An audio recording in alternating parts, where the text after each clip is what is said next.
se ha logrado el descubrimiento de 5 asesinatos que se han efectuado en la zona de Coranipampa, en la comunidad Pucamayo, en el municipio de Colón. Los comunarios de Pucamayo habían sido destinados a efectuar el bloqueo en Parotani. Cristian Serna habría ofrecido la venta de fusiles FAL por un precio de 20.800 bolivianos. Y desde luego que no se ha logrado materializar la venta de armamento de guerra, pues este sujeto no las poseía. Pese a la devolución material de este dinero y a la quema del vehículo, las personas son retenidas en el lugar y luego torturadas. Les han quitado la vida. Y lo han hecho a través del empleo de una escopeta. Mucha de esa comunidad también ha participado en esa tortura y en ese asesinato.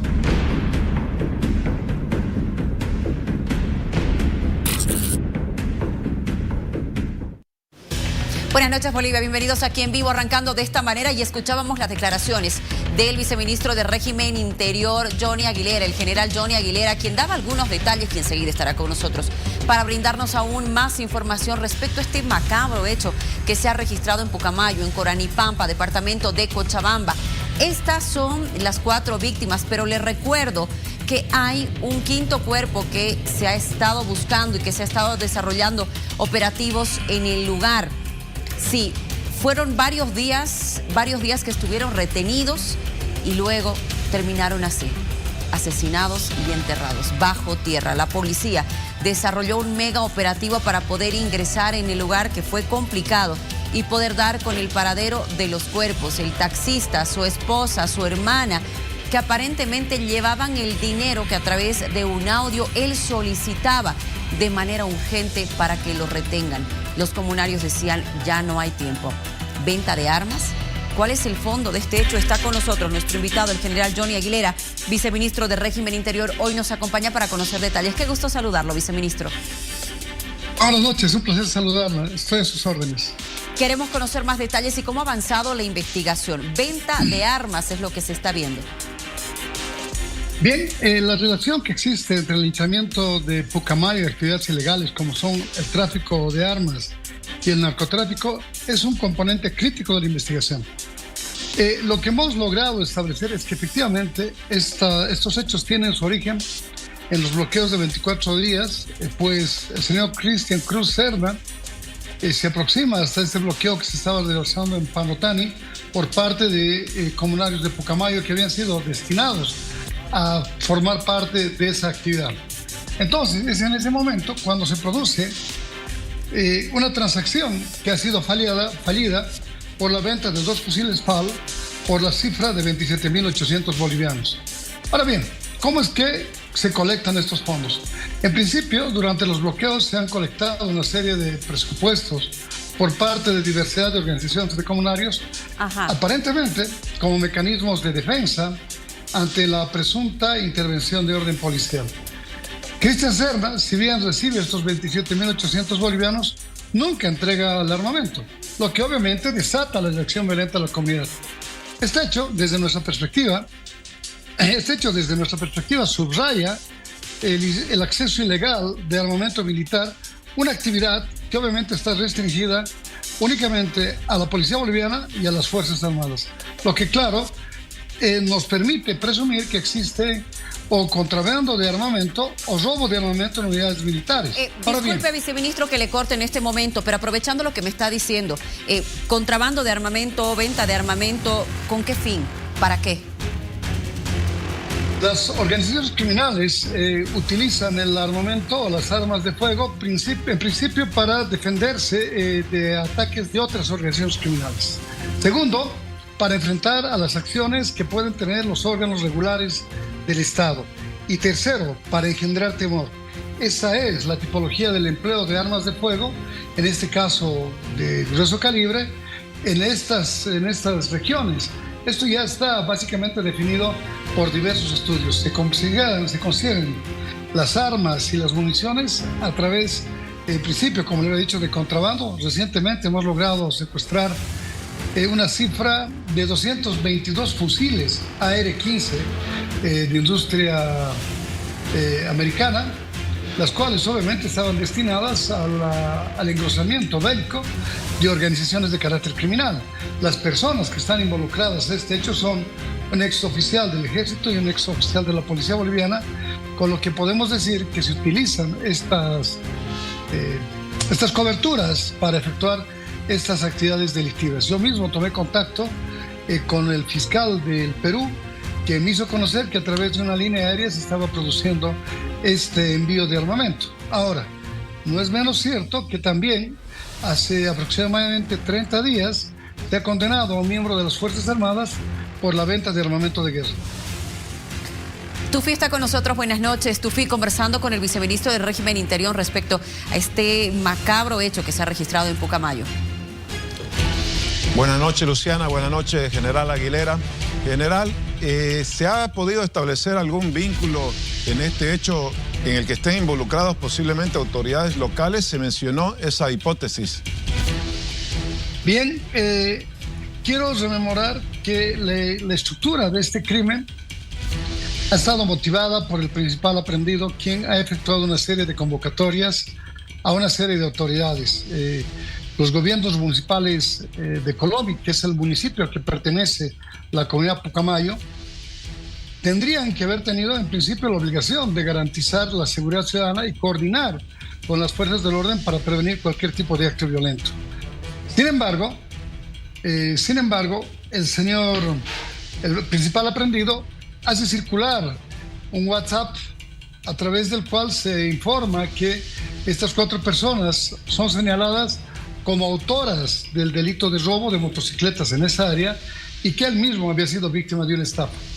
Hemos tomado una serie de entrevistas con estas autoridades, alcaldes, subalcaldes, etcétera, que de manera formal, primero de manera informal, nos hacen conocer de estas convocatorias, las cuales son de conocimiento público. Ahora bien, se traslada los cuerpos que habían sido quemados, muertos, agredidos precisamente en esta imagen, a un área distinta al municipio de Pucamayo. Y se lo hace obviamente con la intención primero de encubrir el lugar de la comisión delictiva y de evitar una intervención policial en el área en el que definitivamente se tendría que haber intervenido. Este es un factor que no solamente está vinculado al encubrimiento del delito, sino también a la posibilidad de implicar a otras comunidades en este hecho ante el temor de una arremetida de las fuerzas de seguridad. Qué bien que menciona el tema de otras comunidades y otras investigaciones que se puedan desarrollar, al menos en este sector. ¿Lo va a hacer la policía, lo va a hacer el gobierno, lo va a hacer la división, entendiendo que pueden generarse este espacio o tal vez otras situaciones que ni siquiera las autoridades se han enterado? No he logrado comprender la consulta, Luciana. Sí, Usted me está si se va a ampliar, si si este tipo de operativos se va a ampliar a otras comunidades en este sector que posiblemente puedan tener las mismas características, posesión de armas, por ejemplo, viceministro. Muy bien, hay que recordar que ninguna parte del territorio patrio está ajena del control estatal, vale decir, a la posibilidad de intervenir tanto las fuerzas policiales como fuerzas militares. Mañana vamos a empezar un nuevo ingreso, esta vez cruzando un río que está cercano al lugar donde han sido encontrados los cuerpos y además 2 motocicletas, pues es allí donde se encuentra enterrado el cadáver del señor Sergio Cruz Serna. Usted me consulta si vamos a hacer otras intervenciones y es obvio que dependiendo de las circunstancias, como es el caso presente, en principio, porque cuando se recibe la denuncia del secuestro, la policía se dirige hasta allí y se habían colocado una serie de trancas que en un principio impedían el ingreso.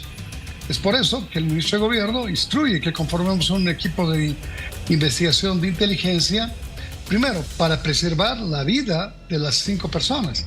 Una vez que establecemos que las personas ya habían sido muertas, entonces sí hacemos una intervención precisamente con ya fuerzas enteradas de que estando muertas debíamos intervenir. Pero, ¿qué es lo que hacen? ¿Cuáles son las motivaciones que hubieran en principio provocado esta interrupción de la circulación en las vías principales? Bueno, en principio, los responsables intentaron ocultar la compra-venta de armas, el secuestro y la violencia extrema. Tanto es así que estas pruebas de tortura hoy han permitido demostrar que habían sido agredidos, inclusive a través del empleo del fuego, y por último, habían perdido la vida a través de disparos. Ahora, esto significa que ha existido una extrema brutalidad en estas personas identificadas plenamente, pero además, como decía usted muy bien, Luciana, con otras que han formado parte de la muchedumbre delictiva. Se va a realizar la intervención conforme vaya diseñando la estrategia el doctor Tejerina, que es el fiscal departamental de Cochabamba, quien ha estado dirigiendo estas investigaciones desde el punto de vista formal hasta lograr la aprehensión de este sujeto por el lapso de 6 meses. Esto quiere decir que si bien existe este hecho que tiene una violencia extrema, obviamente que vamos a intervenir cuando existan relaciones con otras actividades ilícitas en las cuales se sospeche o se tenga conocimiento de participación de comunidades, ya sea con la tenencia de armamento o con la tenencia de sustancias controladas. Se han realizado por lo menos intervenciones en 300 y cerca de 400 fosas y laboratorios que están al interior de Chapare a través de una intervención que ha efectuado la Fuerza de Lucha contra el Narcotráfico. Esto quiere decir, vuelvo y repito, que más allá de la coerción comunitaria, el entierro de los cuerpos lejos de la escena del crimen, etcétera, nosotros vamos a intervenir donde sea necesario hacerlo. General, ¿está entonces absolutamente confirmados que los presuntos autores de estos 5 asesinatos habrían participado de los bloqueos y además van a ser citadas o investigadas las autoridades que posiblemente también tengan nexos? Desde luego que el Ministerio Público seguramente tomará la decisión ya en esta vía formal de notificar a aquellas personas, pero queda absolutamente claro, y así lo dice el testimonio firmado y escrito por el aprendido y hoy cautelado, que ellos reaccionan con una extrema morbosidad, con una extrema furia, porque asumen que las 2 personas que trabajaban para la Fuerza Aérea Boliviana habrían participado del desbloqueo que se ha efectuado en Parotani, donde ellos habían sido destinados, quiero decir, se los había designado para efectuar esta medida de presión. Viceministro, por último, y agradeciéndole de sobremanera por habernos acompañado esta noche, ¿qué tan fácil es que se genere este tipo de movimiento de armas? ¿Dónde está la falencia? ¿Qué controles están fallando para que pueda generarse este? Bueno, las falencias están en principio relacionadas a las grandes extensiones de frontera que tenemos en el país. Vale la pena reiterar que los pasos no autorizados son los utilizados para el contrabando de armamento, el contrabando de vehículos robados, el contrabando, vamos a llamar, de exportación o de importación, e inclusive la trata y tráfico de personas. Ahora bien, existe una normativa que controla este tipo de acciones. La criminalidad busca las formas para hacerse de estos armamentos. Hemos intervenido estos alijos de armamento, lo cual significa que hemos podido controlar las intenciones de organizaciones criminales de hacerse de estas armas y lo seguiremos haciendo. Viceministro, gracias. De seguro es un tema que también el gobierno tiene que atender. Muchas gracias por habernos acompañado esta noche. Fuerte abrazo, Luciana. Fuerte abrazo, Tufi. Igualmente, muchas gracias. Siempre bienvenido. Tufi, desde Santa Cruz, continuemos hablando de este tema, este macabro hallazgo. 4 cuerpos y buscando el 5.º. Ciertamente, todavía hay mucho por investigar, pero también hay, como se decía, trasfondos en esto. Lo acaba de informar el viceministro. Y para tener una lectura más técnica, podríamos decir, de este caso, tenemos hoy como invitado un abogado que también tiene mucho conocimiento de criminología. Me refiero a Cristian Sánchez. Le damos la bienvenida. Buenas noches, doctor Sánchez. Bueno, aquí se menciona la posibilidad de un caso de compra-venta de armas fallido, contrabando de armas, narcotráfico de por medio. Inclusive un contexto de bloqueos de por medio y hasta posiblemente nexos con autoridades. ¿Cuál es la lectura que usted tiene de este caso con el asesinato, linchamiento, secuestro, inclusive, según la investigación del gobierno, de 5 personas? Bien, buenas noches, Tufi. El fenómeno, el hecho mismo es muy llamativo. La excesiva violencia, la temeridad, la mansalva, el actuar sobre seguro de un grupo grande de personas sobre personas que estaban derechamente indefensas, ¿no?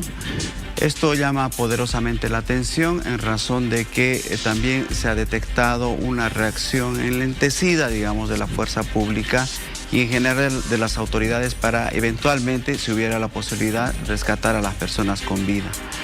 Digo esto porque existen otros factores un poco más generales que dan cuenta que tal vez las comunidades se sienten en el poder, en el empoderamiento, algunas comunidades, de desconocer la autoridad estatal, de desconocer la norma, de desconocer finalmente las normas que rigen la convivencia pacífica de los bolivianos y eventualmente afrentar a la autoridad.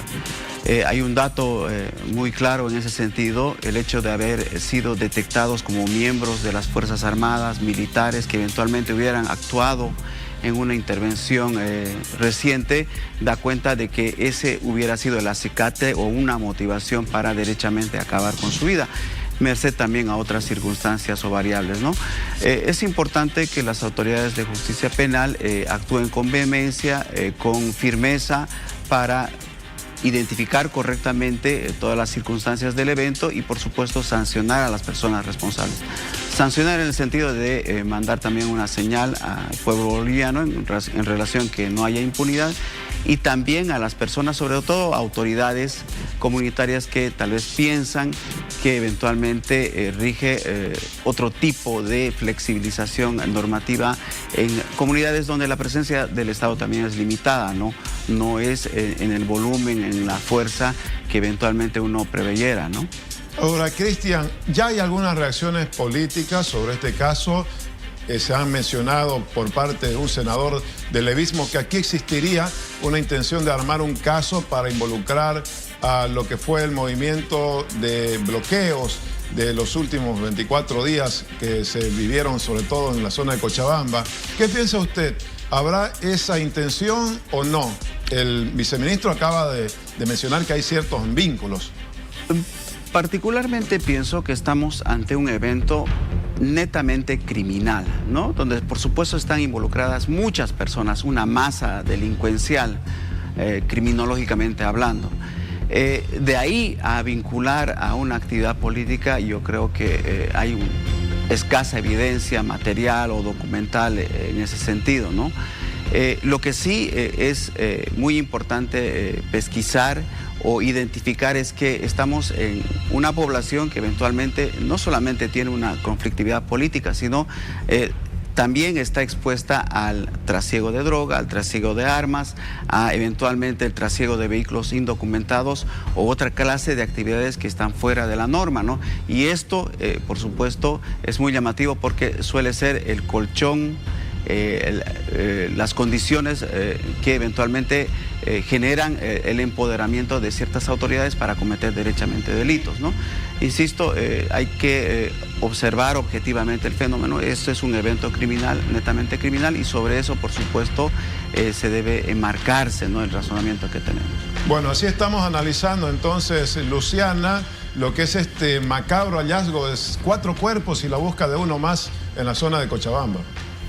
Así es, Tufi, muy sorprendidos por lo que ha sucedido y con muchas incógnitas. ¿Será, señor Sánchez, buenas noches, que hace falta mayor presencia del Estado? Yo hace instantes le consultaba al viceministro de Régimen Interior dónde está la falla. Está hablando de tráfico de armas, por dónde ingresan, cómo se mueven, dónde está el Estado, dónde están los controles, aceptando que evidentemente hay fallas en cuanto a los controles y a este tipo de operativos. ¿Dónde está el Estado? Y le hablo de esto, entendiendo lo que ha sucedido incluso, ya que mencionábamos el tema de los bloqueos, toma de cuarteles militares. En fin, son varios aspectos que podríamos ir mencionando, pero le pregunto una vez más, ¿hace falta mayor presencia del Estado en diferentes regiones o de manera específica en el Chapare? Lo que sucede, Luciana, es que históricamente Bolivia tiene dificultades en el enfoque que se le da a la seguridad interna, ¿no? Esto no es de este gobierno ni del anterior, sino este problema, diría yo, viene de los años 50 del siglo pasado. El enfoque que prioriza el Estado es la represión y el control del orden público. Y el enfoque eventualmente preventivo viene a ser residual o limitado, más aún en comunidades que están fuera o del marco referencial urbano o en poblaciones limítrofes con otros países, ¿no? Entonces, esta limitación, por supuesto, deviene en carencia de material, carencia de personal, carencia de fuerza de la presencia del Estado, como usted bien dice, para eventualmente prevenir la comisión de delitos y neutralizar la actividad delincuencial. Entonces, por supuesto, eso no lo vamos a descubrir ahora, ¿no? Hay limitaciones serias de la presencia, no solamente de la policía, sino de las autoridades judiciales, fiscales, también de otros organismos que tienen que ver con la seguridad interna del Estado, como migración o la aduana, para eventualmente reducir el espectro de posibilidades de comisión de delitos, ¿no?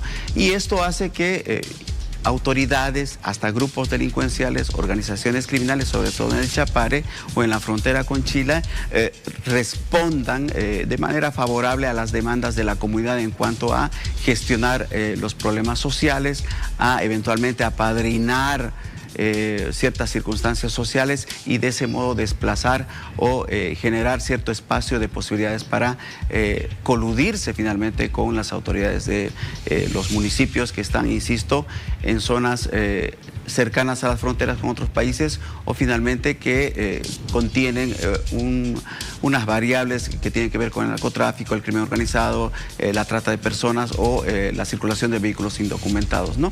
Este problema es histórico. Para abordarlo, por supuesto, hay que tener respuestas integrales, completas, incluyentes, que tienen que ser también permanentes en el tiempo, ¿no? Lamentablemente, el enfoque de la seguridad históricamente en el país, insisto, tiene esa dificultad, esa limitación que mira de forma residual o periférica la labor preventiva fundamentalmente, ¿no? Y de presencia estatal pacífica. Señor Sánchez, a ver, ¿hace cuánto más o menos que tenemos esta ausencia en la presencia del Estado en diversas zonas del país? Porque no solamente nos vamos a enfocar en el trópico de Cochabamba, donde sí, evidentemente, también se ha visto secuestros express, pero también en otras partes hemos visto sicariato, hemos visto, hay narcotráfico, eso no lo podemos ocultar, ¿no es cierto? Al margen de que haya contrabando de armas, al margen de que haya este ingreso ilegal de vehículos también a nuestro país. Es decir, hay muchas cosas que no están bien, pero que tienen que ver también con la seguridad del Estado. ¿Hace cuánto tiempo más o menos que estamos en esta situación? Mire, hay estudios en seguridad que dan cuenta que este enfoque, el enfoque del control del orden público en cuanto a la seguridad interna deviene, insisto, desde los años 50 del siglo pasado, ¿no? Y lamentablemente hace que el enfoque de la prevención y la presencia estatal, sobre todo en zonas alejadas, tenga muchas limitaciones y muchas dificultades en cuanto a personal, logística, medios de transporte, etc. Pero, insisto, no solamente es la cuestión policial, sino la presencia integral del Estado. Entonces, estas dificultades, por supuesto, no se van a solucionar ni en 2 ni en 5 años, ¿no? Merecen una atención y planes estratégicos de hasta 15 años, ¿no? Todos los países que son vecinos nuestros han tenido estos problemas porque finalmente la delincuencia se transnacionaliza, la delincuencia muta, el crimen organizado eventualmente, como le decía, desplaza al Estado en los lugares donde no tiene presencia y establece dinámicas que están fuera del marco de la ley. Ahora, no podemos rasgarnos las vestiduras, se deben realizar planes estratégicos que por supuesto involucren no solamente a las autoridades del Estado, sino a las departamentales, municipales, pero también que involucren a la sociedad en su conjunto, ¿no? A la sociedad organizada de modo incluso desformalizada, ¿no? Como las comunidades educativas, los barrios, etcétera, ¿no? Entonces, Insisto, el enfoque debe cambiar en relación a mirar a la fuerza pública desde una perspectiva eminentemente preventiva y no represiva.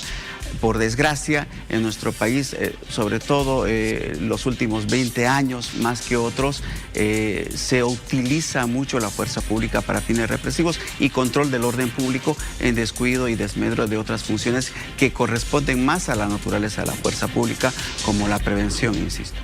Cristian, ¿se puede concluir, por lo tanto, de que esto no se resuelve con más policías, ni con más militares, ni reforzando todo lo que significa lo armado, por lo que usted dice?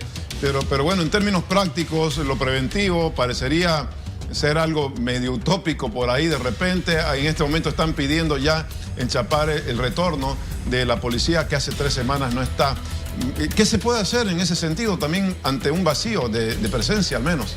Es una pregunta muy compleja y merece respuestas también variadas y mutuamente integradas. Desde las más a la mano, ¿no? Eventualmente generar mayores condiciones logísticas, de infraestructura para el trabajo de los jueces, de los fiscales, de los policías, mejorar sus condiciones salariales, de vivienda, de seguridad e incluso familiar. Del mismo modo, mejorar o afinar las leyes que eventualmente luchan contra el crimen organizado, ¿no? Hay un dato muy relevante: todos nos preocupamos del crimen organizado nacional y transnacional. Es un tema permanente en las portadas de los diarios o de los medios de televisión, sean digitales o eventualmente regulares. Pero fíjese que las condenas por el delito de crimen organizado u organización criminal en Bolivia no superan las 10 por año. Entonces, estamos hablando de que efectivamente no hay una lucha integral contra el crimen organizado como estructuras, digamos, empresariales al servicio de la delincuencia transnacional. Son datos muy reveladores que respecto a la comparación con otros países, hablo de Chile, Perú y Colombia, merecen una legislación incluso más especializada y un empoderamiento de la fuerza pública y de las capacidades judiciales y fiscales para neutralizar a las organizaciones criminales y a través de eso, por supuesto, generar mayores condiciones de tranquilidad y seguridad para la población. El crimen organizado transnacional genera la posibilidad, genera la comisión de otra clase de delitos, ¿no?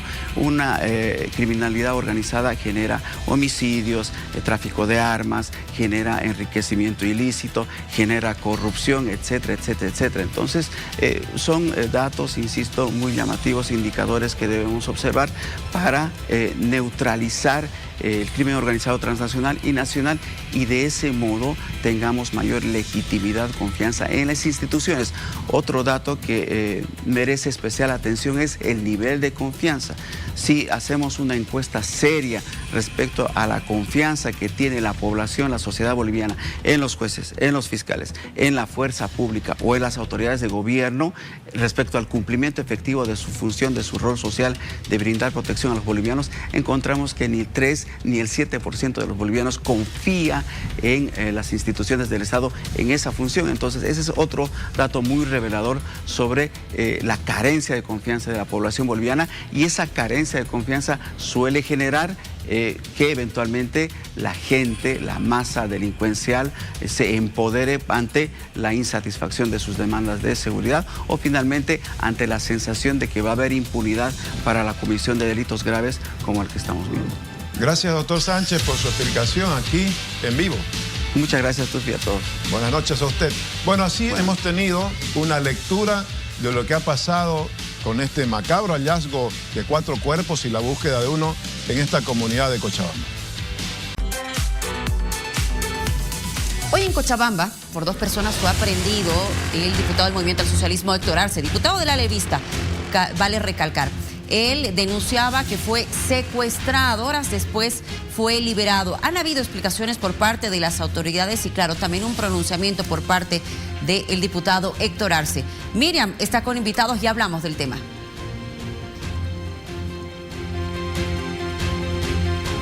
Adelante, Miriam.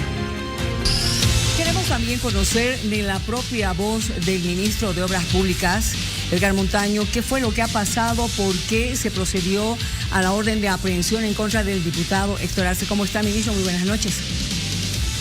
Miriam, muy buenas noches. Evidentemente ha sido un show más del diputado Héctor Arce. Es un show montado porque él tenía que ir a declarar por un caso que él en septiembre acusó a mi persona. Él dijo que me habían entregado $50,000 a través del director regional de ABC y que además de eso habría participado un chofer de ABC. Se le ha notificado en su fuente laboral, no lo hizo valer él. Fuimos a Cochabamba, donde también tiene su domicilio, y por último fuimos a Pasorapa, donde es su casa, o Mereque.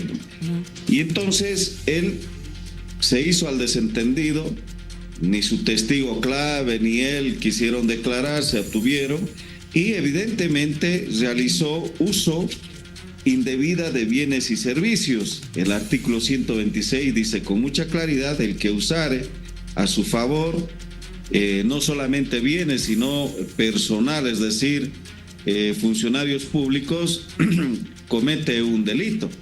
Y aquí, cuando responde a la acusación el señor diputado Héctor Arce, nos fijamos, y sorpresa para todos nosotros, porque este es conocimiento también de la Fiscalía, ya lo he marcado con amarillo, dos abogadas. Estas dos abogadas son funcionarios de la Asamblea Legislativa Plurinacional, es decir, son funcionarios de la Cámara de Diputados. Y aquí está, se lo muestro en primicia, Miriam, para usted. Estas dos señoras trabajan en la Asamblea Legislativa Plurinacional. Se trata de la abogada Eugenia Tatiana Lizárraga Ballón y de la abogada Gracie Mariela Quispe Jaldín. Estas dos funcionarias, uno trabaja en una comisión y el otro en un comité, de acuerdo a la información que se nos ha proporcionado. Pero además de eso, aquí está la declaración también que cursa en la Contraloría, para que nadie diga que se está mostrando documentación que no es correcta. Aquí está, siempre el ministro de Obras Públicas, Servicio y Vivienda ha mostrado con documentación en mano. En cambio, el diputado Héctor Arce el día de hoy ha querido sorprender a la ciudadanía de Cochabamba principalmente, indicando de que se le habría secuestrado, ¿no? Y después dice que habría sido aprehendido. Ahí está, titular de los medios de comunicación. Me han secuestrado, dice él, ¿no? Y yo le digo con mucha claridad al diputado que lea un poquito el diccionario, si quiere el castellano o el español. El secuestro es el apoderamiento y retención que se hace a una persona con el fin de pedir rescate o dinero o en especie. Ministro. Entonces, yo no creo que hayan pedido siquiera 10 centavos por el diputado Héctor Arce. Por lo tanto, esa acusación, el show que ha montado, se cae de por sí. Porque ¿quién ha pedido por el diputado Héctor Arce algún recurso económico? Absolutamente nadie. Ministro. Y dice también que se lo ha aprendido ilegalmente. Bien. En el mismo diccionario Miriam, en el mismo diccionario va a encontrar que la aprehensión es tomar preso a alguien. Y usted va a ver ahí, en su pantalla, no hay nadie que le tome preso al diputado Héctor Arce, ni ahí, ni siquiera en la Fiscalía. Lo que se trata es de que él asistió a declarar ante una acusación que él realizó, indicando que tenía pruebas y tenía testigos claves. Es la segunda oportunidad que trata, evidentemente, de acusar falsamente a mi persona. Ministro, quiero que me aclare lo siguiente. Claro, evidentemente se dijo que había sido aprendido por uso indebido de influencias y salió esta versión de que habría sido asesorado por un abogado de la gobernación de Cochabamba, pero usted me está hablando de que posiblemente haya sido asesorado por 2 abogadas que trabajan en la Asamblea Legislativa Plurinacional. ¿Está mal que utilice, digamos, los servicios de estas abogadas? Sí. Consultos de por qué. La ley es clara, la ley 004, lucha contra la corrupción, enriquecimiento ilícito. En su artículo 26 dice uso indebido de bienes y servicios públicos. Entonces, el diputado Héctor Arce no puede utilizar ni bienes ni servicios de los funcionarios públicos. Y aquí estoy demostrando que en lo que él presenta a la Fiscalía, ha hecho firmar a 2 abogadas que trabajan en la Asamblea Legislativa Plurinacional. Como él, que es diputado. Por eso le vuelvo a preguntar. ¿No es normal, digamos, que él siendo diputado pueda pedir colaboración de abogadas que trabajan también en la Asamblea Legislativa Plurinacional? Porque lo prohíbe la ley, Miriam. Nadie puede hacer uso de bienes a su favor. Entonces lo prohíbe la ley. Por eso es que él astutamente cambia de abogados y no los lleva. Estas señoras ya en estos momentos se han comunicado para decir que no les impliquemos a ellas. Pero bueno, que le digan a la justicia ahora por qué han firmado a favor del diputado Héctor Arce cuando la ley 004 les impedía. Ministro, para terminar, ¿es verdad que habría sido asesorado o utilizado los servicios de algún abogado de la gobernación de Cochabamba? Estoy mostrando las 2 abogadas que firman. Solamente de la Asamblea. De la Asamblea, exactamente, y que además de eso firman aquí en el documento que él presenta, que el diputado Héctor Arce presenta. Aquí está, lo muestro también, solamente que aquí estoy mostrando ya a las funcionarias que firman en este acta que obviamente le pasan haciéndole conocer al fiscal de materia. Ministro, gracias por habernos dado su tiempo y haber aclarado esta situación. Muchas gracias, será hasta una próxima oportunidad. Agradecido soy yo, Miriam, y hasta cualquier momento. Buenas noches. Gracias, Miriam. Hablemos ahora del paro de transporte anunciado para mañana jueves en Santa Cruz. Me parece, Tufi, que las autoridades en educación han tomado la determinación de seguir con las clases presenciales de manera normal pese a este anuncio por parte del transporte. Serán presenciales, Luciana, las clases. A pesar de este anuncio, ya estamos a menos de 2 horas de que comience un paro de 48 horas de los micros de Santa Cruz, ya que hay un desacuerdo en torno a las tarifas. Evidentemente serán 14 unidades de micro, 14.000 más bien, unidades de micros que no van a circular mañana e inclusive se habla de un paro movilizado, es decir, que podrían haber bloqueos en la capital cruceña. Ariane Franco está precisamente para informarnos lo último que está ocurriendo y se confirma el paro. Adelante, Ariane. Gracias, buenas noches. Y la población a tomar sus precauciones a partir de mañana porque se ratifica el paro por parte del transporte. Y vamos a conversar en estos momentos con el dirigente don Bismar Daza para que nos dé más detalles. Don Bismar, buenas noches. A partir de mañana ya se suspende el servicio de transporte público. Sí, se suspende en medida de que no hay la voluntad de las autoridades de poder llegar a un acuerdo. Nosotros hemos esperado hoy día, todo el día, mire, hasta esta hora estamos acá, hemos esperado que nos convoque el Consejo, pero no hay la voluntad. Entonces, bueno, se ratifica el paro con una suspensión del servicio público de transporte por 48 horas, que sería este jueves y este viernes. ¿Las unidades no van a estar trabajando o se va a realizar algún otro tipo de medida, quizás estar en las rotondas, en las avenidas? No, solamente que no va a haber transporte público, no, se suspende el servicio nada más, para que vea la ciudadanía cuán importante es el transporte público. ¿Son las unidades que no van a trabajar mañana para que la población lo pueda tomar en cuenta? 8.614 unidades no van a trabajar mañana. ¿Solamente en toda la ciudad, don Víctor? En toda la ciudad capital, acá en Santa Cruz nada más. Ahora, ¿qué es lo que le han señalado desde el municipio, desde el Consejo Municipal? ¿Hay alguna convocatoria al diálogo?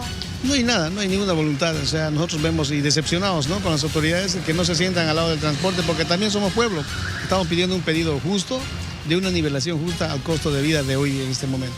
¿Rechazan ustedes este estudio técnico que han presentado desde el municipio? Claro que sí, rechazamos. Pues ¿cómo? Pues no es una burla que haya 2.17 o 2.37, es una burla. ¿Dónde ha visto esos centavitos? Pues no hay aquí a eso. Entonces, necesitamos una propuesta seria de parte de la autoridad competente. ¿Qué pasa Si es que no hay una respuesta hasta el día viernes, que es el último día de este paro, ¿qué se puede venir después? La próxima semana vamos a llamar a un ampliado departamental si es que no hubiera respuesta. Entonces, y ahí va a ser un tema ya en conjunto en todo el departamento. ¿Se le puede decir a la población que utiliza este servicio diariamente? Que nos disculpe, porque lamentablemente no hay la voluntad del Consejo o de las autoridades que están ahorita en los sillones municipales, no hay voluntad de poder solucionar. Hemos esperado, hemos hecho propuestas, hemos hecho estudios, hemos estado en las mesas de trabajo, pero no hay la voluntad. En ese sentido, lamentamos decirle que eso se ha llegado a este extremo de poder suspender los servicios para que vea cuántas sean. Porque en este momento el transporte está quebrado económicamente, no hay atención, no hay combustible, no hay tantas situaciones, se ha subido la canasta familiar y que nadie habla por el transporte. ¿Tiene esta propuesta de los 3 bolivianos o podría llegarse a alguna negociación con el municipio, con el consejo? Nosotros no estamos cerrados a nada. La propuesta es de 3.70. Eso sacó el estudio técnico que hemos hecho nosotros. En ese parámetro hay que hablar. Yo pienso que ellos deberían proponernos pues una propuesta seria, no así de 2.17, 2.36. Eso es una burla para nosotros. Creemos que si quieren dar una solución, que sea una propuesta seria para el transporte. Don Bismarck, ¿a partir de qué hora dejan de trabajar en los micros? Desde las 4 de la mañana no habrá micros, o sea, eso es así. Esperemos que mañana el Consejo pues, nos pueda convocar y llegar a un acuerdo favorable. Bueno, perfecto, muchísimas gracias. Las palabras entonces de don Bismarck Daza previo a lo que será esta medida durante este jueves y este viernes. A partir de las 4 de la mañana, ya lo señalaba, no habrá transporte público para que la población que utiliza este servicio también lo pueda tomar en cuenta y buscar otras alternativas para realizar sus actividades durante estos 2 días. Muchas gracias, Ariana, por este informe. Confirmado el paro de 48 horas a partir de las 4 de la mañana, según lo que dice el dirigente. En consecuencia, por ahora no hay diálogo, lamentablemente, y lo último que se sabe es que el Consejo Municipal de Santa Cruz le ha pedido a Johnny Fernández que contrate una empresa para realizar el estudio de costos y así determinar la tarifa de los micros. Además, el alcalde ha anunciado que va a movilizar 300 unidades de transporte del municipio para poder apoyar el transporte de las personas que tengan que desplazarse, Luciano. Bueno, ahí está entonces una medida confirmada y una medida que se anuncia, se va a desarrollar en Santa Cruz, en la capital, por 48 horas. Bueno, Tufi, cambiemos una vez más el rumbo de la información, porque hace instantes conversamos con el ministro de Obras Públicas, Edgar Montaño, que nos relataba lo sucedido hoy con el diputado Héctor Arce del Movimiento al Socialismo. Ahora él está con nosotros y queremos escucharlo. Adelante, buenas noches, bienvenido. ¿Cómo está? Muy buenas noches al país, gracias por la invitación. Uso indebido de influencias, ese fue el cargo principal. ¿Qué tiene que decir ante esto, diputado? Bueno, el país está acostumbrado a escuchar sus acciones cantiflescas, diría yo, de Edgar Montaño, que intenta hoy desviar la atención del abuso, del atropello, de la arbitrariedad con el cual actuaron sus funcionarios, ¿no? Tengo acá las imágenes de estos 2 funcionarios que con el apoyo de un efectivo policial en la mañana realizan, según ellos, una aprehensión por personas particulares en flagrancia por el supuesto delito de estafa. Mi abogado patrocinador habría sido funcionario de la gobernación, lo cual es absolutamente falso.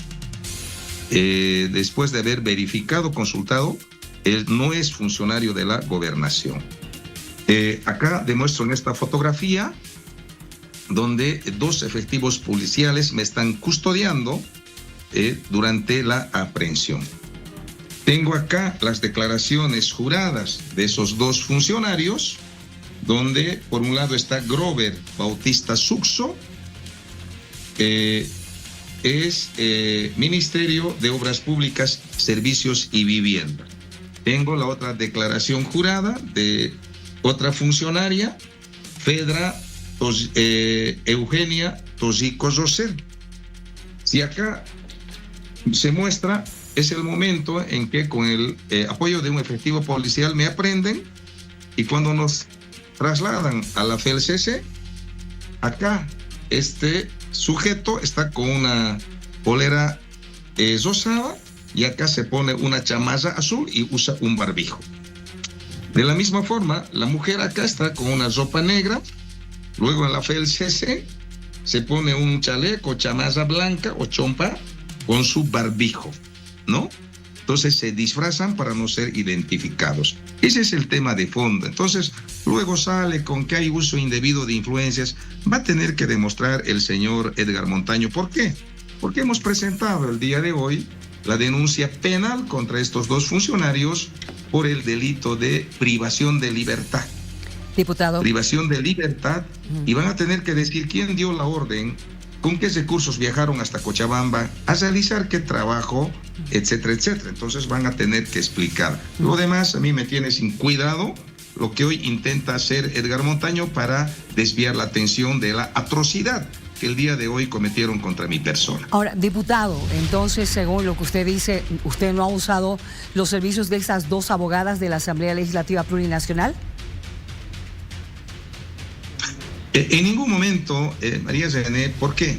Yo tenía mi abogado, en principio es el doctor Henry Pinto. Hoy he sido asistido por otros dos abogados. Lo que sí recuerdo es una nota que se dirigen como mi personal de apoyo. Al fiscal, me acuerdo, le he dicho que me busquen la nota para que hagan conocer mis prerrogativas constitucionales. Es decir, como diputado nacional, en el marco de las tareas de fiscalización, no podemos ser procesados ni denunciados ni durante y después por las tareas de fiscalización. Recuerdo que eso sí se hizo conocer estos mis abogados, pero va a tener que demostrar que hayan sido mis abogados patrocinantes, que hayan estado en la defensa, en los memoriales que se presenta, o en su defecto asistido durante la declaración, por ejemplo, del día de hoy. Lo demás son inventos, reitero, de Montaño, que para mí, yo decía que es un canalla, es un mentiroso que intenta disfrazar hoy el atropello que ha sufrido este diputado. Entonces, seguramente nos vamos a ver en el camino con este señor, y obviamente vamos a seguir denunciándolo. Tengo ya prácticamente 2 denuncias penales casi concluidas contra Edgar Montaño por los hechos de corrupción, abuso de poder y otros delitos que ha ido cometiendo en su condición de ministro. ¿Por qué contra Héctor Arce hoy actúan así? Porque quieren acallarme, quieren amedrentarme. Obviamente eso conmigo no va. Ahora, diputado, para que quede claro lo que pasó hoy día, ¿usted ha sido aprehendido y luego liberado o solamente concurrió a dar una declaración? Porque, bueno, ha quedado un poco confuso finalmente. ¿Hay una orden de aprehensión? ¿Se ejecutó? ¿No se ejecutó? ¿Lo liberaron? ¿Qué es lo que pasó? Sí, mire, yo tenía que declarar a las 8 de la mañana ante un fiscal. Yo me presento a las 8 de la mañana, me apersono al fiscal. Una vez concluido, yo me retiro y por descuido me olvido mi documento de identidad. Entonces ahí terminó el acto. Yo vuelvo a las 11 de la mañana a recoger mi carnet. Entonces no es como dice incluso el policía, sale el comandante departamental, sale Edgar Montaño. Entonces cuando yo vuelvo a las 11 de la mañana, en la puerta me intercepta esta señora y me dice de manera textual: yo he presentado una denuncia a usted por el delito de uso indebido de influencias. Y luego, sí, le digo, ¿dónde está la denuncia? ¿Dónde está la citación? ¿Quién es usted? Identifíquese. Aparece este otro sujeto con el policía. Y es ahí donde me aprenden, a las 11 de la mañana, que no tenía absolutamente nada que ver, porque yo ya había prestado mi declaración en la fiscalía a las 8 de la mañana. Entonces, de 11 del mediodía de la mañana hasta las 2 de la tarde he estado ahí custodiado por policías, me han trasladado a la FELCC. Entonces, una aprehensión arbitraria abusiva. Eso es lo que hizo hoy Edgar Montaño. Y obviamente va a tener que explicar ahora en el marco del proceso. Y lo triste de esto, ¿sabe qué? Es que la policía se presta a eso. Entonces, cuando yo, más tarde ya mis abogados vienen, él es diputado, etcétera, etcétera, y los policías no sabían qué hacer. Cuando yo llego a la FELCC, me estaban esperando como 10 policías en la FELCC. O sea, imagínense cómo han intentado consumar este delito. Lo que me dice mi abogado es: acá había un plan. ¿Cuál era ese plan? Aprenderme, a los minutos hacer aparecer una denuncia, y me dice con seguridad iba a ser por sedición o tesorismo, le iban a secuestrar su celular, se iban a inventar cualquier cosa, trasladarlo a La Paz. Ese era el objetivo. Entonces fracasaron en este objetivo y hoy obviamente yo voy a asumir las acciones que el caso aconseje para que este hecho no quede en la impunidad. Acá bien. Vestidos, acá se disfrazan. Y cuando ven que no pueden hacer eso, escapan como delincuentes de la FELCC. Entonces Edgar Montaño va a tener que explicar este tipo de hechos. Gracias, diputado Arce, por habernos acompañado esta noche. También queríamos escuchar su versión. No, a usted las gracias. Bueno, como ciudadano, y obviamente ningún otro ciudadano puede ser sometido a esta arbitrariedad. Querido pueblo de Bolivia, si a alguien quieren aprenderlo, tiene que haber una denuncia. Una vez que haya la denuncia, tienen que citarlo, y si no va a la citación, obviamente pueden emitir la orden de aprehensión. Bien. En este caso se pasaron por encima de eso. Me han aprendido de manera ilegal. Obviamente esto no va a quedar en la impunidad. Yo le agradezco muchísimo. Muy buenas noches. Igualmente, siempre bienvenido. Héctor Arce, diputado del Movimiento del Socialismo Alevista, conversando con nosotros por lo sucedido hoy en Cochabamba. Ahora, buenas. Un dato, lanzando una calificación para el riesgo país en Bolivia de 1942 puntos. Enseguida vamos a saber qué significa aquello realmente riesgo país, por qué, todos aquellos detalles. Por favor, vamos viendo estos cuadros.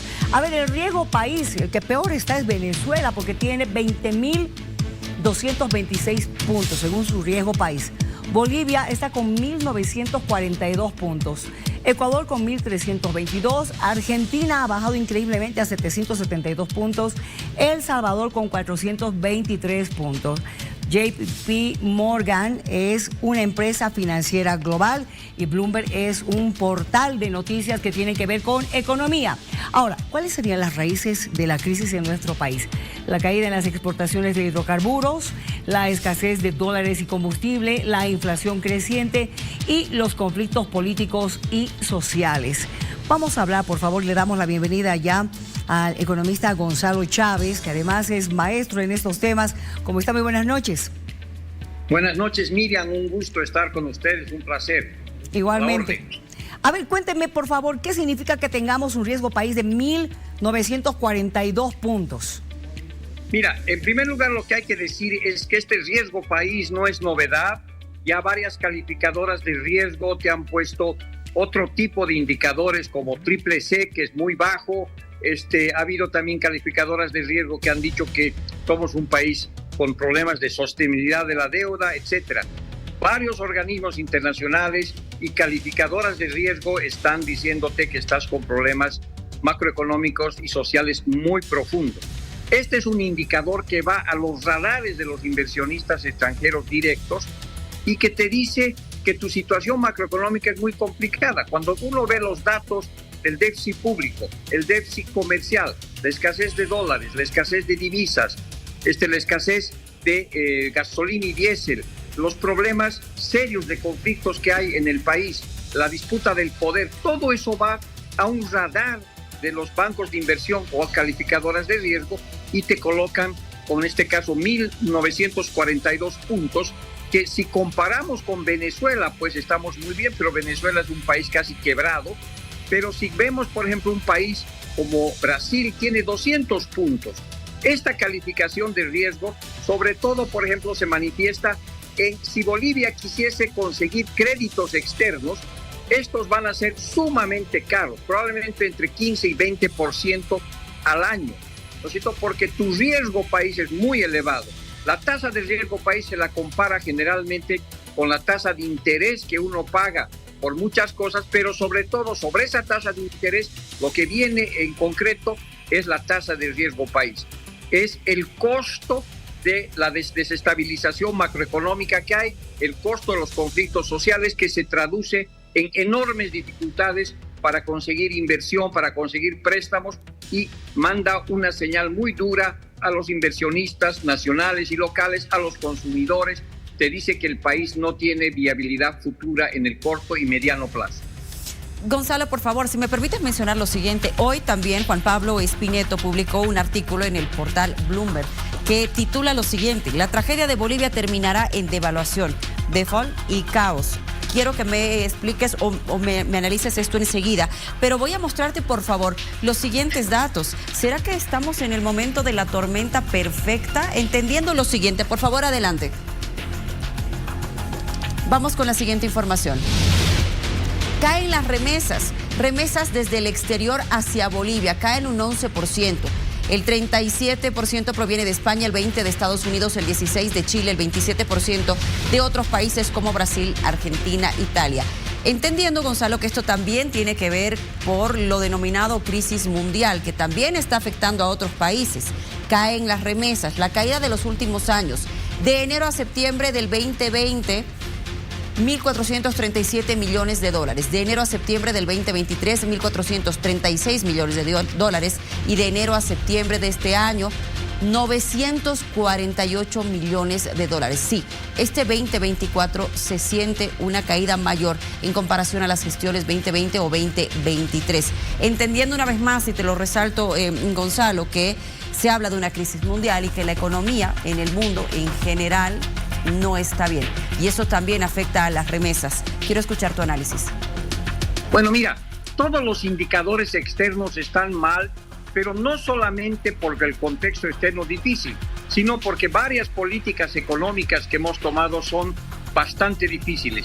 Bolivia tiene dos gemelitos que cuando hablamos de familia deberían ser una bendición, pero en el caso boliviano los gemelitos son tremendamente duros para la economía. Tienes el primer gemelo, el primer hijo se llama déficit comercial, que comienza el 2014 y que se ha ido profundizando en los últimos años y que de estos primeros 3 trimestres del año 2024 acumulan un déficit comercial de 329 millones de dólares. Como no tienes recursos para financiar esto, y eso significa menos dólares, eso contagia a tu segundo gemelito. Ese gemelo se llama déficit público. El déficit público en el país tiene 11 años y en los últimos 3 años ha estado por encima del 10% del Producto Interno Bruto. Entonces, esta situación de crisis en la balanza comercial y crisis fiscal se retroalimenta y es el origen de varios de los problemas económicos que estamos viviendo, que no se van a pasar muy rápidamente, porque las fuentes de donde vienen los dólares que necesitas para mover el aparato productivo boliviano, que necesitas para comprar bienes y servicios del exterior, no los tienes. Entonces eso te genera un cuello de botella sumamente complicado. Exportaciones bajísimas o en déficit comercial. Inversión extranjera directa no existe. Préstamos internacionales congelados. Remesas internacionales de los bolivianos que viven afuera también con dificultades. Por lo tanto, tú estás frente a un problema sumamente complicado, ¿no es cierto?, del sector externo donde no se están originando los dólares suficientes para la economía boliviana. Y eso pues se traduce en desequilibrios internos sumamente complicados, que si sumamos a eso los conflictos políticos, estás frente a lo que ustedes han denominado muy bien la tormenta perfecta macroeconómica en el corto, mediano y largo plazo. Gonzalo, estoy leyendo la respuesta del Ministerio de Economía aquí y dice textualmente que estas evaluaciones, tanto del analista de Bloomberg como Morgan, son evaluaciones que no reflejan de manera integral la resiliencia y el potencial de la economía boliviana. Y dice que pese a todos los problemas internos, bloqueos y lo demás, la economía de Bolivia está estable. Es la respuesta del gobierno a estos dos informes de hoy. ¿Qué piensa al respecto? Bueno, mira, no es la primera vez que el gobierno coloca como el avestruz su cabeza debajo de la tierra, ¿no es cierto? Niega los problemas. Esto lo ha hecho cuando Standard & Poor's le han dicho que estás con una calificación muy baja, ahora lo hacen con JP Morgan, pero esto no solamente lo tienen que decir las personas o las instituciones de afuera, lo saben los ciudadanos, lo saben los productores, lo saben los comerciantes, lo saben los transportistas. Es decir, ¿cómo vas a decir que hay estabilidad cuando ves a tu alrededor y hay decenas de filas para el diésel? ¿Cómo vas a decir que hay estabilidad si el tipo de cambio, ¿no es cierto?, está en 10.50 hasta 11 bolivianos por dólar? ¿Cómo vas a hablar de estabilidad cuando la inflación de alimentos está cercano al 8% y la inflación general en 7.29%, la inflación de importados 17%. ¿Cómo vas a hablar de estabilidad, no es cierto, cuando tú tienes un país parado por más de 24 días? Entonces, todos los indicadores macroeconómicos se han deteriorado. Hay algunos que son por causas internacionales, pero la mayoría de nuestros problemas son made in Bolivia, son resultado de políticas económicas equivocadas. Por ejemplo, el origen de todo esto tiene que ver con la falta de dólares, y la falta de dólares tiene que ver con que matamos a la gallina de los huevos de oro, que era YPFB, que exportaba en el año 2014 $6.600 millones y que el año pasado no ha pasado de $2.000 millones. El que ha perdido todos los dólares es el Estado, más de $4.600 millones. ¿Cómo vas a hablar de estabilidad cuando 2 es mucho menor que 4.5? De que $2.000 millones son mucho menos que $4.500 millones. Entonces, lamentablemente, esta política de negación de los problemas que la gente lo siente todos los días en los mercados, en la producción, en la competitividad, en el comercio internacional, pues no ayuda. Y esto es una negación que cada vez la gente obviamente dice, esto no va a llegar muy lejos, ¿no?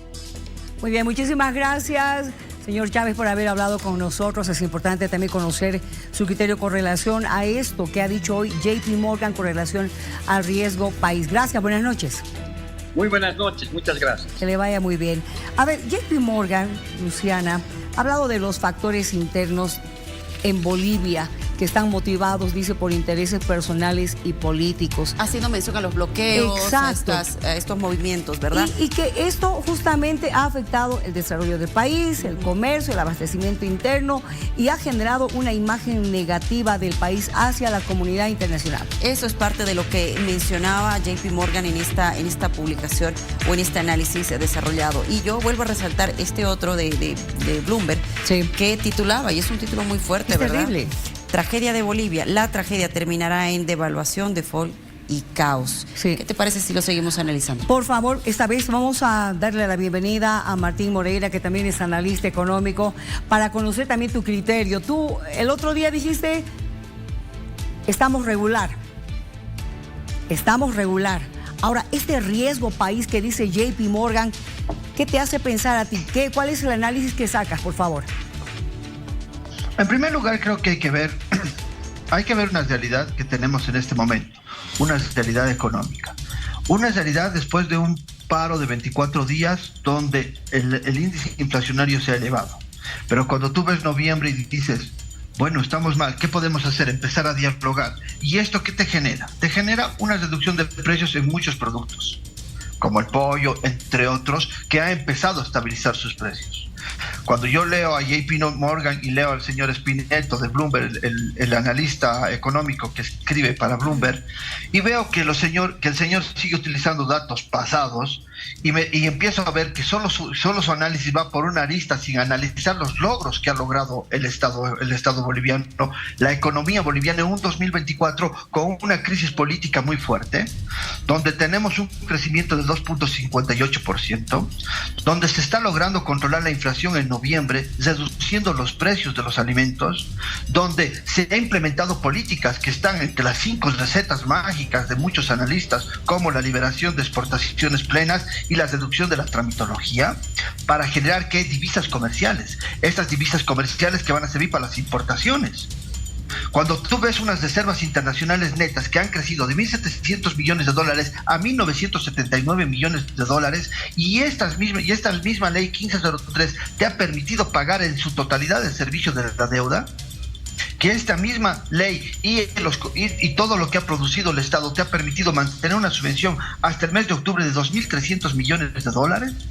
Cuando tú ves y compruebas que el Estado ha generado $600 millones para el sistema financiero para que éste tenga liquidez para las importaciones, y tengamos de abril a septiembre balances comerciales en positivo de $135 millones sobre las importaciones, creo que hay cosas que no está viendo Spinetto y no lo está viendo JP Morgan. Está viendo esta crisis política que ha lastimado, pero ha lastimado mucho la gestión económica. 61 días de paro hemos tenido a lo largo de todo el año, son $4.500 millones que que no han entrado al sistema financiero, dólares comerciales, que sirven ¿para qué? Para importaciones, que sirven ¿para qué? Para generar mayor fluidez y divisas entre el público, para cualquier uso. Pero los dólares que se han generado para las reservas, la reserva internacional que los ha generado el Estado, han servido para cubrir el tema de la subvención, tratar de impulsar nuevamente el aparato productivo de una fractura fuerte, de un bloqueo que nos ha costado muchísimo, y de impulsarlo nuevamente, de encaminarlo, es complicado, pero se lo está haciendo.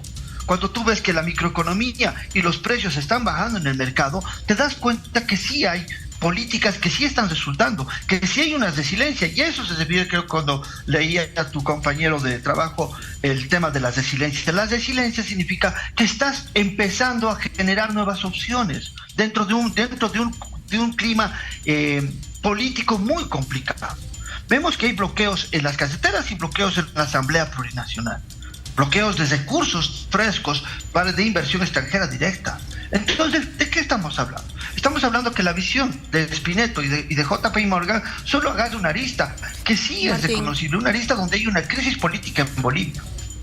Martín, bueno, si vale la pena poder recalcar esto, Spinetto dentro de este artículo hace un análisis evidentemente de la situación actual económica de Bolivia, pero también hace referencia a lo que vino desde atrás, desde la gestión de Evo Morales, donde Luis Arce también era ministro de Economía. En primer lugar, hay que identificar las funciones. El trabajo que no se hizo en el gobierno de Evo Morales fue el tema de la exploración, que tenía un ministerios adecuados en el tema de competencias. En el trabajo que hizo Luis Arce en el tema económico, se cumplió con las metas. Pero aquí ha habido un mal manejo de un recurso que se tenía que haber utilizado a través de las exploraciones para no llegar a este tema, a esta crisis. ¿Sabes cuánto era la inflación el 2019? El 27% sobre el PIB.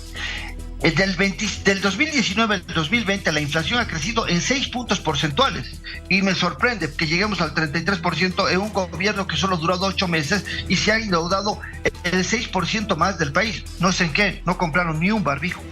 Pero cuando recibió Arce 33% de la deuda sobre el PIB, y esta se ha reducido por el crecimiento del PIB nominal. Estamos hablando que hemos reducido al 26,8%.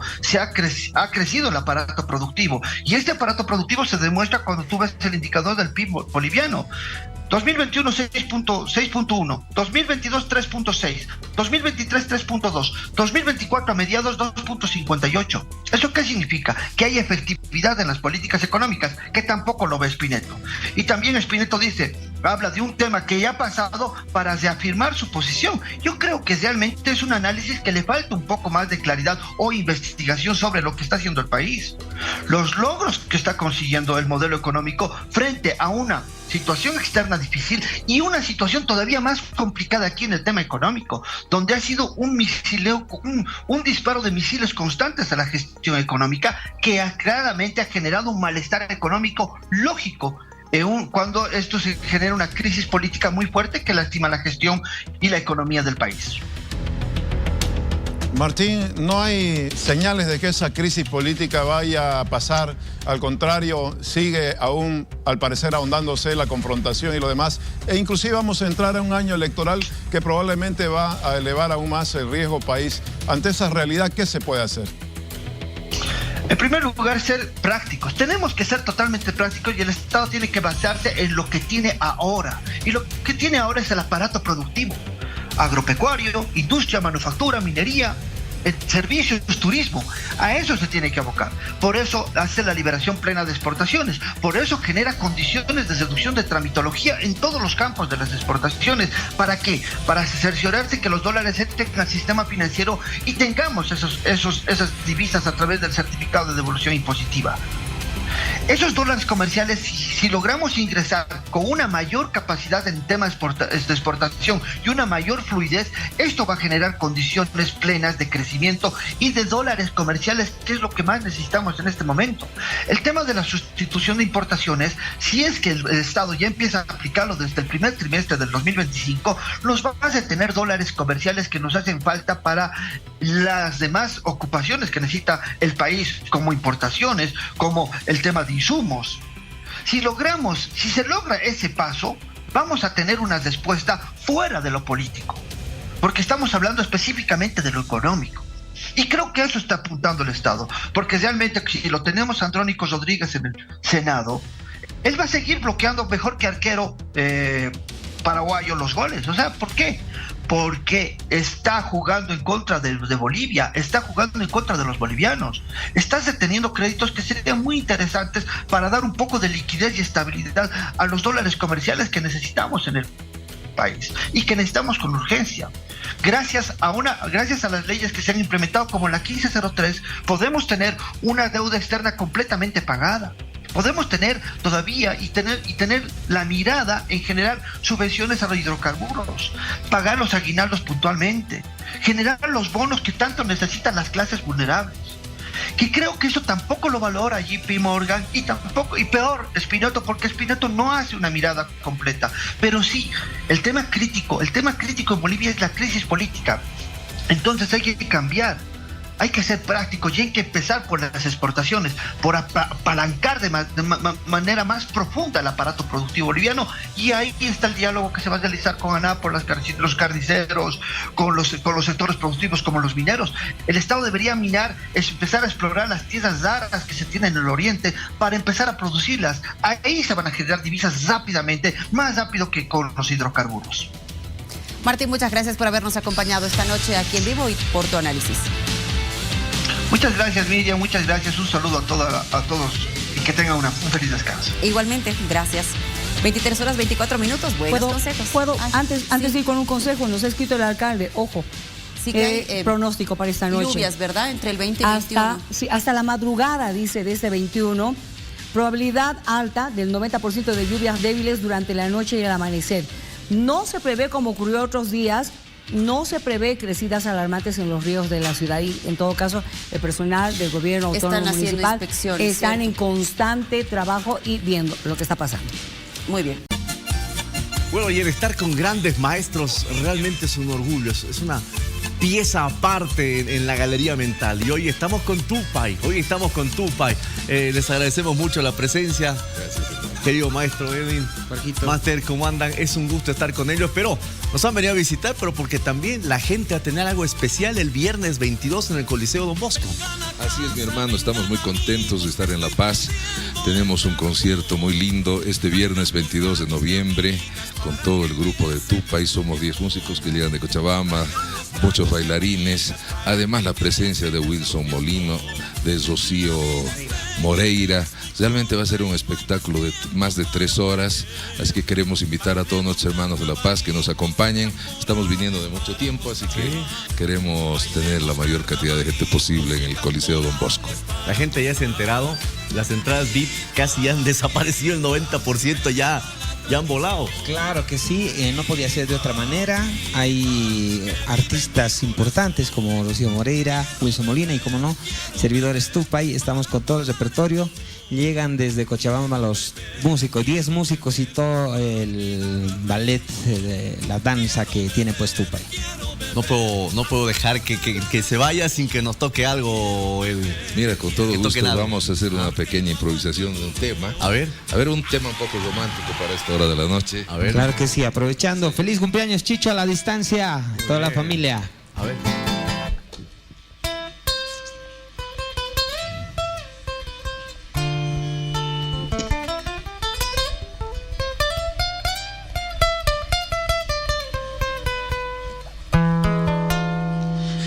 Ya no poder, amor, ni tener que deshojar más margaritas, como el rocío moja la madrugada. Tu piel está mojada con mi piel. No quiero ya vivir sin ti, amor. De la noche a la mañana estoy amándote, la flor más codiciada del jardín. Como tú de imaginarme ser el dueño. Te tengo, te amo y no me perteneces.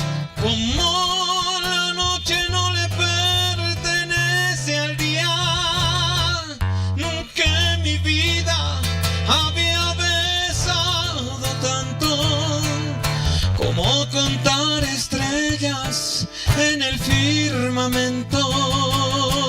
Te tengo, te amo y no me perteneces,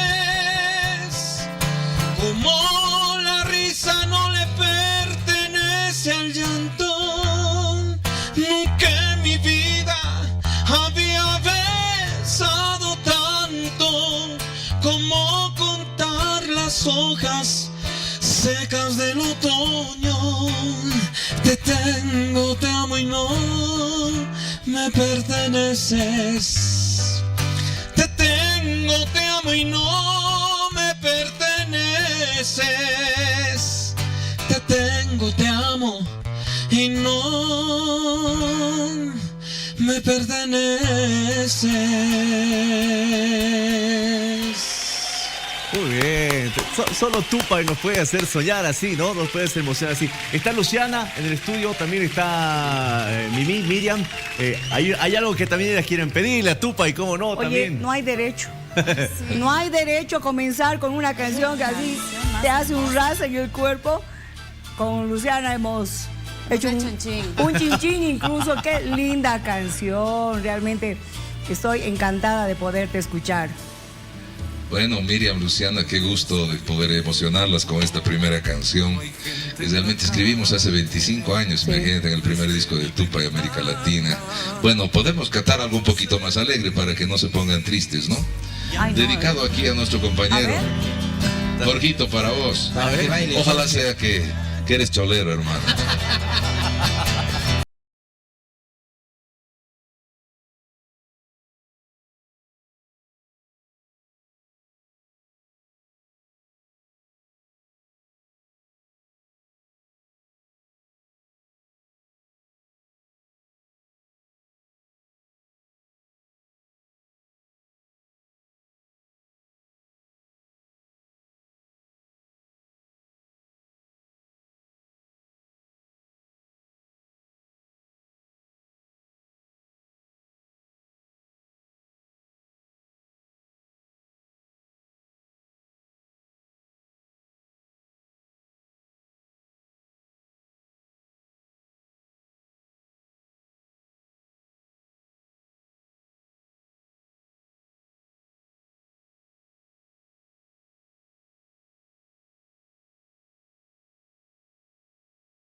Bravo, qué lujazo tener a Tupac acá con nosotros, en Castellanos, después de tanto tiempo, haciéndonos realmente vivir emociones que no deberíamos olvidar jamás, querida Luciana.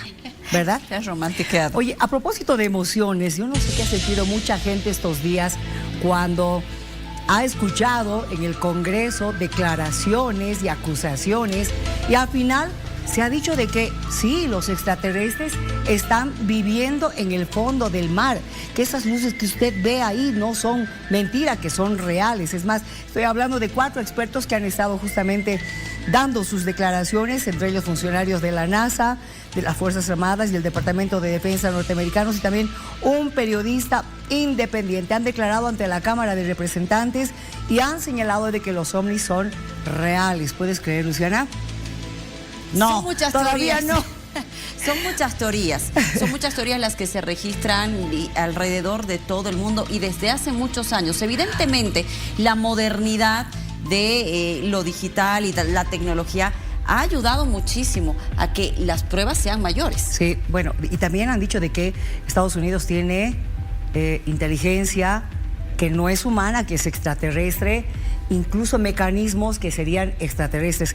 Estamos con alguien que está investigando hace mucho tiempo este fenómeno. ¿Te haces decir ufólogo? querido Ovidio Maldonado? No, para nada. ¿Cómo están? Muy buenas noches, Miriam. Pero eres un investigador de este fenómeno. Soy comunicador y soy investigador. Perfecto. Pero dentro de la investigación está también la ufología. Claro. Obviamente. Ahora, que ¿qué sí. te parece lo que han dicho estos días en el Congreso? No es sorprendente. Bien. No sorprende, solamente confirma, en tal caso, creo, lo que ya se venía hablando hace mucho tiempo atrás. Elizondo, uno de los que estuvo en el evento, dijo que confirmó que hay tecnología inversa, es decir, que se ha aprovechado de lo que se ha encontrado de distintos restos de objetos voladores no identificados, o UAP, como ahora le llaman, se ha aprovechado esa tecnología para utilizar en favor no del ser humano, entiéndase bien eso, sino de grupos de seres humanos nada más, no de toda la humanidad. Sí. Otras cosas que se hayan descubierto y que se hayan hecho masivas ya es otra historia, pero lo más importante no es abierto al público.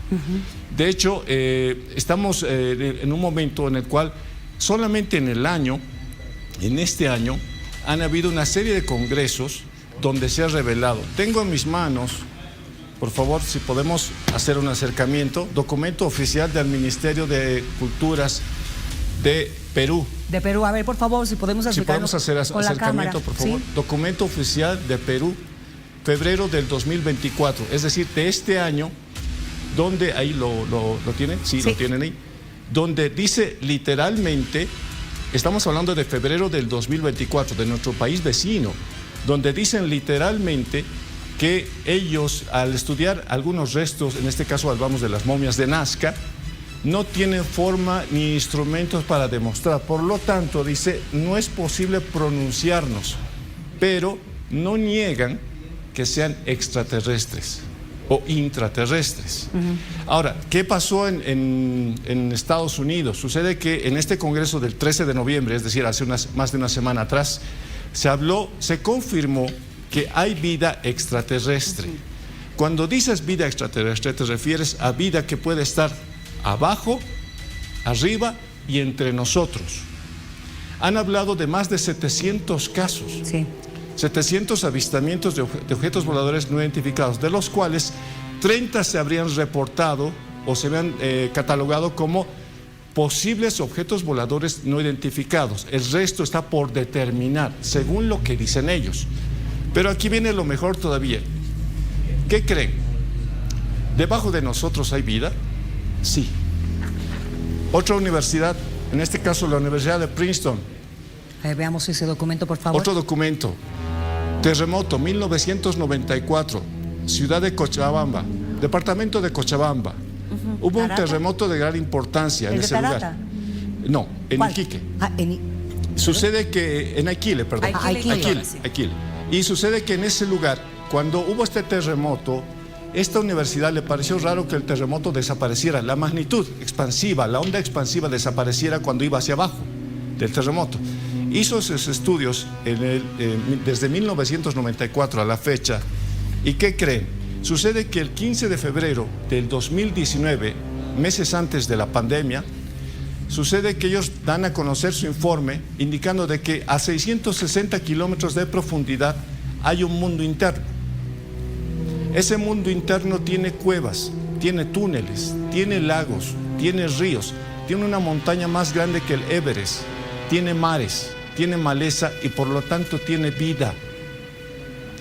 Entonces, lo que han hablado el 13 de noviembre solamente viene a confirmar lo que ya se sabía. Estamos hablando de 2019. Sí.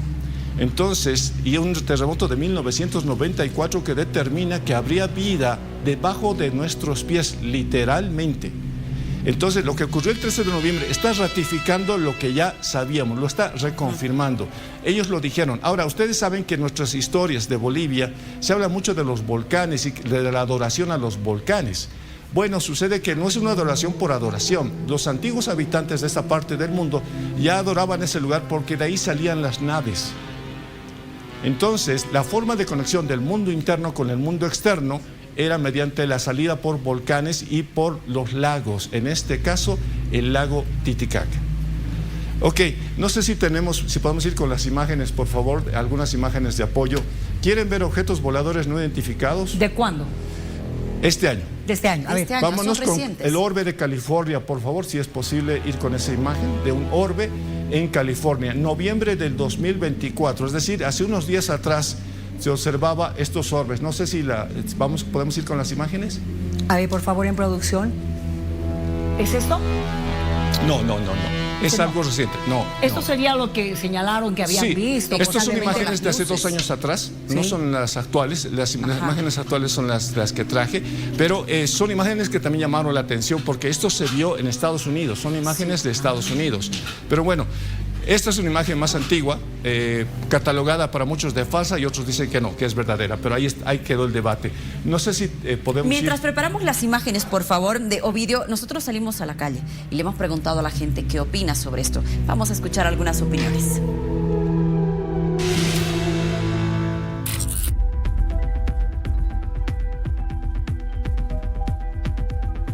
Bueno, me imagino que hay varios planetas, o sea, pienso que es un planeta, pero en los ovnis, la verdad, no. Pienso que sí hay, tal vez vida, pero como ovni, no sé. No, incluso yo he visto. Claro, no, he visto ahí en Ciudad Satélite, yo vivo en Ciudad Satélite y casi siempre es usual. A diferencia de una estrella, es bueno, mayormente lo que veo es en la noche. Es una luz circular que a principios está como parpadeando y después desaparece. Y otra vez aparece y otra vez desaparece, digamos. Entonces es muy diferente a una estrella, digamos. Antiguamente, pues, dicen, ¿no?, en la Biblia que se veían unos astros, ¿no? Y por eso creo que existen. Porque la verdad es que aquí dicen, ¿no?, que hay ovnis, a veces en la noche dice que algunas personas ven, pero no creo, porque me parece que la gente a veces se inventa o por querer alarmar dicen, no, hay un ovni. La vez pasada han dicho eso, pero la verdad no creo.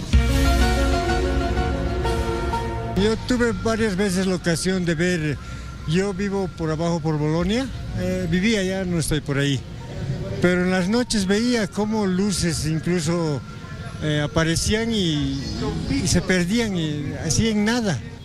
Siento que es algo científico, pero no creo mucho en eso. Tampoco hay pruebas, muchas pruebas que se pueden recolectar y creer en ese tipo de cosas. Sí, no. Por las diferentes teorías que hay, es cosa de no creer y creer. No, porque la verdad nunca lo he visto. Y la verdad yo creo como uno tendría que ver para creer, ¿no? Ay, no, pero me parece que habrá que verificar.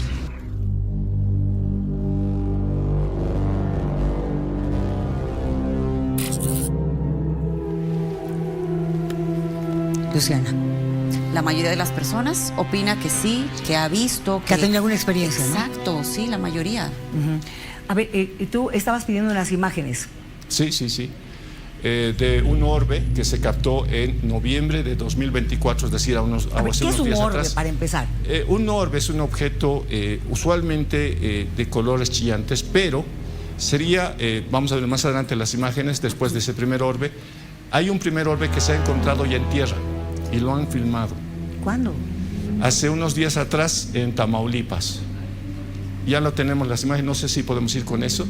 Que es justamente Tamaulipas de México, de donde han señalado que también salen las naves del agua. Sí, un orbe básicamente es casi como una cámara espía, como una inteligencia que llega a descender a proporciones tales que puede estar a la altura de un ser humano. E inclusive en una de las imágenes que traje se lo ve ya en tierra. La persona que lo grabó no lo creía, pero ahí estaba el orbe en su patio. Estaba como un balón de fútbol, pero de una dimensión importante. Y pues no se asemeja a nada metálico ni nada plástico. No se entiende qué fue eso que ha aparecido, pero ahí está. Estas son las imágenes. Ahí vemos precisamente el orbe que aparece en el patio de una persona en Tamaulipas.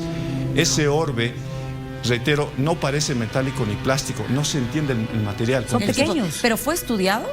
Es que nadie se anima a tocarlo porque no sabes qué puede ser. Es decir, puede tener radiación inclusive. Claro, entiendo. Porque teóricamente viene del espacio, teóricamente. Entonces, la persona que lo grabó se sorprendió porque es una persona que cada cierto tiempo tiene experiencia. Se llama Juanito Juan Este video es sorprendente porque él graba siempre, le toca ver este tipo de cosas y le sorprende porque, bueno, no es usual que una persona grabe tan seguido objetos, claro. pero él sí.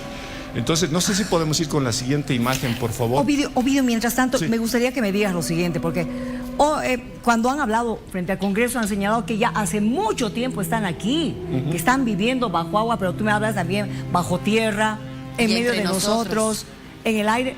El señor Maussan nos ha dicho de que ya hay madres nodrizas encima. Claro, ahora, yo no me preocuparía por lo que estás viendo. Me preocuparía por lo que vas a ver. ¿Por qué? Bueno, los medios no lo han difundido, pero hay dos cosas que van a pasar en los próximos años. Es un nuevo amanecer. Guarden esas palabras. Un nuevo amanecer. Nuevo amanecer es el código para decir va a haber una invasión. No sé si programada, falsa o verdadera, pero yo no me preocuparía por lo que están viendo en este momento. Me preocuparía por lo que va a venir. En los próximos años, ¿tú tienes una relación de tiempo aproximada? Tendríamos que hablar otro programa de un evento que viene. Pero ¿quién lo dice? Son muchas fuentes, nos tomaría un programa entero, pero una de esas fuentes es lo que va a venir al año. No sé si podemos ver, por favor. El 2025. ¿Quieren saber lo que va a pasar al año? No se trata de profecías, ojo, ni de predicciones, sería un poco más que una predicción. La revista The Economist hace unas horas atrás acaba de publicar lo que ustedes van a vivir todo el 2025. Por eso les dije, yo no me preocuparía por lo que estamos viendo en estos días. Y qué casualidad, estamos en noviembre. Si hubiera ocurrido esto en 2019 hubiera sido lindo porque podía presentarles esta misma portada para el 2020 y ahí hubiéramos sabido lo que venía. Ustedes saben qué. Bueno, The Economist generalmente cuando saca esa portada anticipando algo suele pasar. Sí, ahí estamos viendo el orbe, uno de los orbes, pero esta vez en California. Estos orbes bajan a tal nivel que es impresionante verlos a la altura de cualquier ser humano. Esto es en California. Así se ve un orbe cuando está en movimiento muy cerca de las personas. Y el orbe en tierra, lo que ustedes vieron, ya no encendido, no iluminado, si ustedes quieren. No sé si podemos llegar a la última imagen, por favor, de Tula, de México en Tula. Esto es un orbe, reitero, de noviembre de este año, captado en California, en Estados Unidos. Así se maneja un orbe. Esto es un orbe, tal cual lo ven.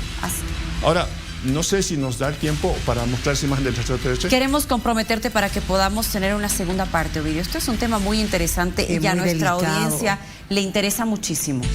No, claro que sí, cuando podamos, pero les reitero, yo no me preocuparía por lo que están viendo en estos días. Yo me preocuparía por el nuevo amanecer. Escuchen, recuerden esas palabras, nuevo amanecer. Cada vez que escuchen en películas, en series, en investigaciones, el término nuevo amanecer significa que va a haber algún tipo de invasión alienígena. Falsa o verdadera, esa es otra historia, lo podemos discutir. Hay eventos, como les dije de esta portada de The Economist, que ya están marcados. Es decir, ¿quieren saber lo que va a pasar al año? Vean esto. Muy bien. Aquí está absolutamente todo, tanto político, económico, social, judicial, alimenticio y de salud. Aquí está todo eso. Te comprometemos para una próxima. Claro que sí. La producción se va a encargar de ponerse en contacto contigo porque realmente esta temática no queremos asustarle.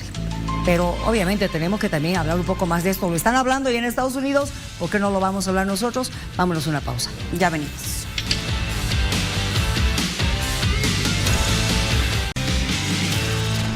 Y tus mejores momentos están junto a Almanza Novios. Los momentos inolvidables están con Almanza. Nos vamos, damas distinguidas. Estamos hablando de... Sí, señores, estoy viendo la carátula de The Economist. Bueno, buenas noches, descansen. Muy bien. Encomiéndese a Dios siempre. Chao. Aquí en vivo fue auspiciado por San Gabriel, la delicia en Navidad que no te puedes perder.